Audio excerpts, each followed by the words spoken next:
to Bruce McIntyre's drawing textbook, and today is lesson 5. Oops, I just moved my paper. Check that that's okay. All right, here we go. So in lesson 5, we start off with a telescope. Here we're going to start with the eyepiece on the bottom left, and it's going to be pointing in our northeast direction again. We do a foreshortened circle. This is the part that you looked through, right? And then we're going to go in this direction. That's the first part. Okay. Then when we get to the next part, I don't think I need that line so long. These should end at pretty much the same place. We're going to have another foreshortened circle, a little bit bigger, for the next section of our telescope. That's a double line there, and then I'm going to draw that on. And then again, I'll draw another foreshortened circle here for the third part of my telescope. And this needs to go all the way there, obviously. And this is going to continue out that way, and this out this way. And it ends in where the lens would be, which we can't really see, but another foreshortened circle. If I have to do the shading on the bottom here. And that's a very simple telescope. Okay. Shade that a little bit more, I guess. Number 1 is a bunch of mountains. This is just like the volcano we did the other day. I like to start with things in the foreground, so I might have a couple hills. And then in the background, we might have something a little more majestic and dramatic, and Dr. Seuss-ish, that one. There's some mountains. Again, these would have, you need to think of different places that might have shading, where it might change direction.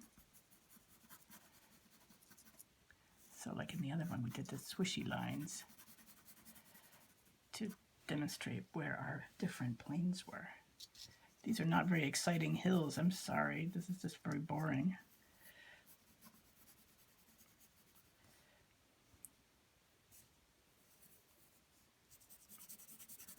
I could have had these a little more dramatic, the edges, but oh well, I didn't.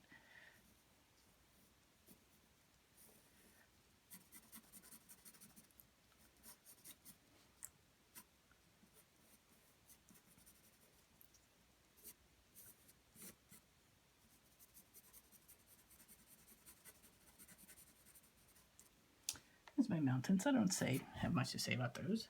I just have 5 mountains on there.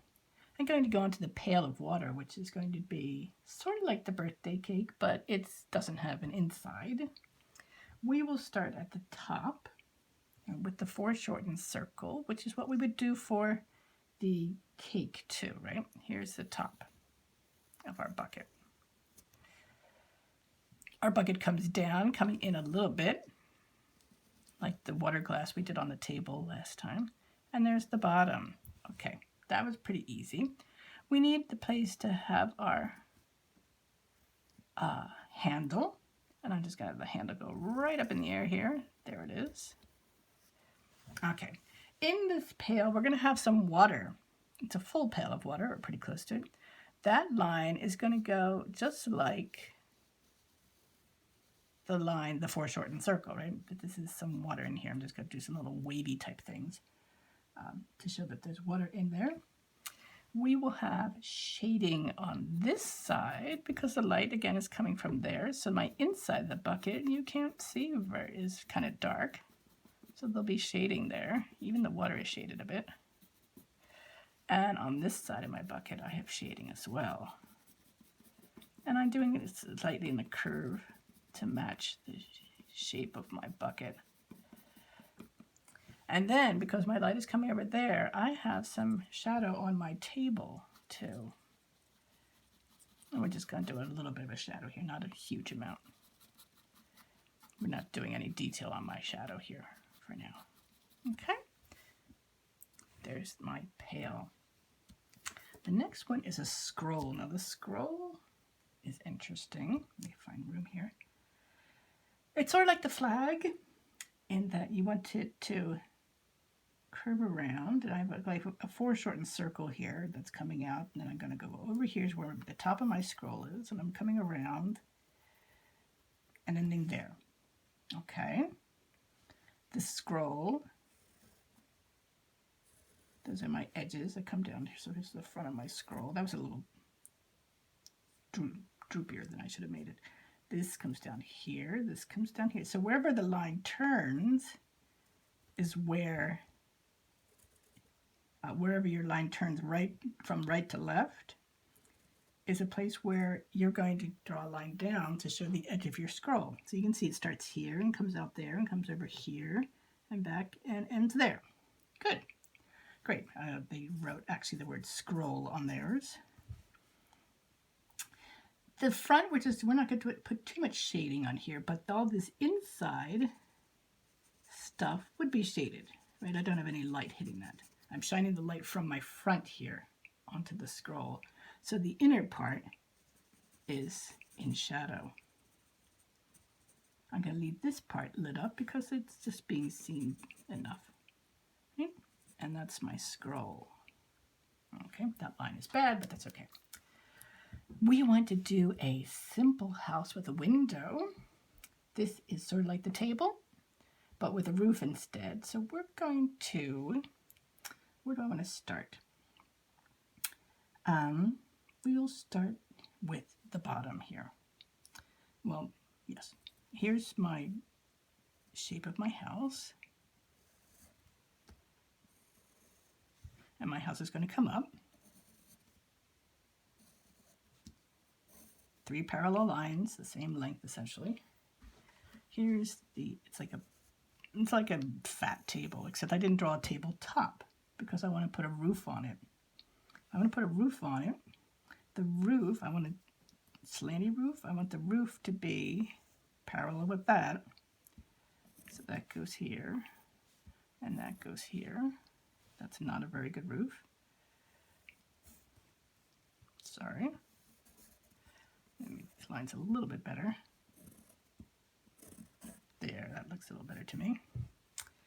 All right, we have a door over here. Again, all these lines are parallel. That's parallel with that, and this has to be parallel with that there. There's my door. Here's a path leading away from my door, which is parallel to that.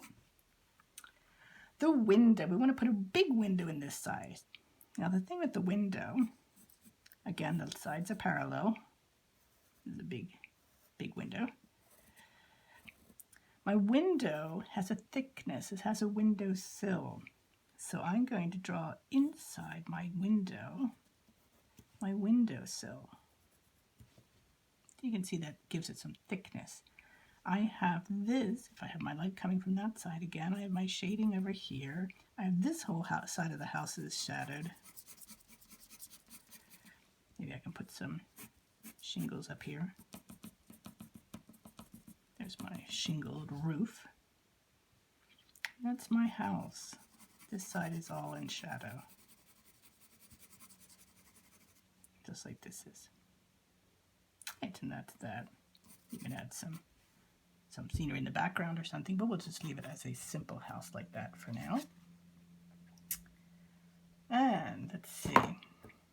Last one are a couple rocks, or pointy rocks as they have them here in their picture, in the water. To show the water, we're going to go show a rock. There's a rock, and the water is a foreshortened circle. It comes around the bottom. And then we're going to have another rock back here. And that too is sitting in the water, and it sits as a foreshortened circle. We can say that our water ends back here if we wanted to. We have some grasses up on the shore. Maybe a flower or two. Right? But those foreshortened circles give you the feeling that it's in the water. Okay. Oh, let me add some shading to this one, of course. My rocks will need their shading, as always.